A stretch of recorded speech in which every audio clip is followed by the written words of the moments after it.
Now let's check out how to use the notes of the arpeggio with the notes of the scale. This is a great exercise to develop getting familiar with the notes of the chord and include the scale notes around it. The scale notes are going to make everything sound more musical and more melodic. So we got to know where those are too. So we're going to try to highlight the notes of the chord like this. What I'm going to do is play the root note and then frame it with the neighboring scale tone above and below that. And we're going to do that for each note in the chord. So for instance, the root note is framed by the major second is right above it. It's the very next note in the scale. And then the very next lower note behind the root is the major seventh. So I'm going to frame it with the major second and the major seventh like this.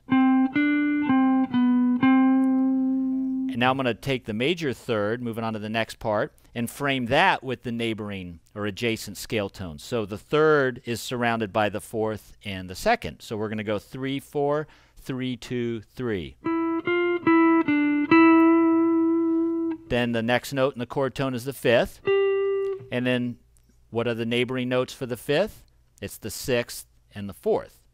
And as you can see as we're doing this, why the numbering system is really cool and handy for this. So memorize your scale patterns and where the numbers are, and it makes learning this really a lot easier. The fifth would be 5, 6, 5, 4, 5. And then we're up to, after the fifth, we're back at the root. And we're just going to play that again with the neighboring 2 and 7. And then the next note after the root is the major third. And then the neighbors are the fourth and the second.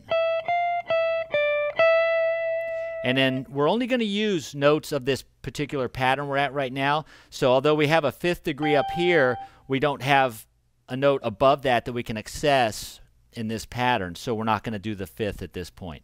So we're going to go all the way up the scale like this, using the arpeggio chord tones.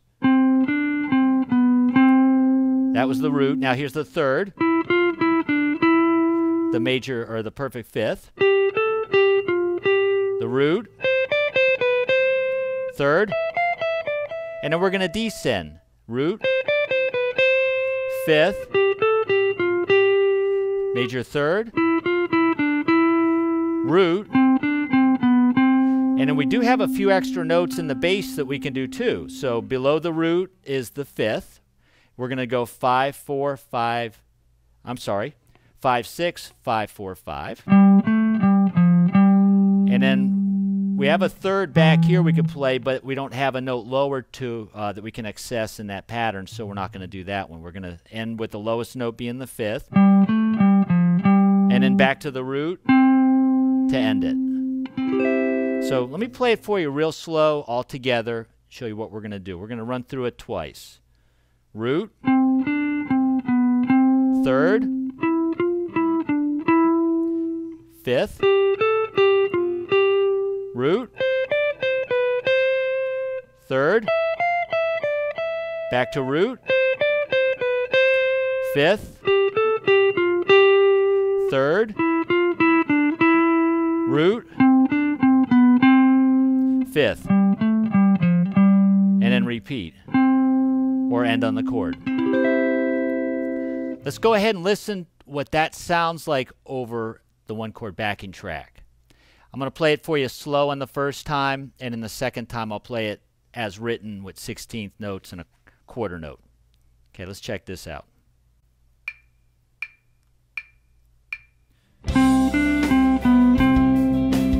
Third, fifth, root, third, root, third, I'm sorry, that was the fifth, third, here's the root, fifth in the bass,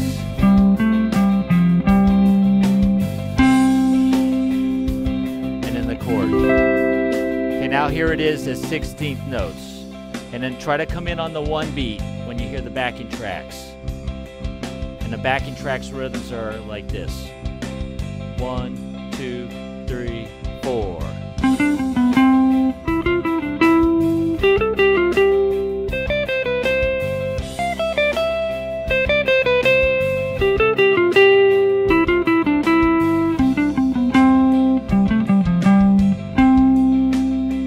time. Here's the root, third, fifth, root, third, root, fifth, third, root, fifth,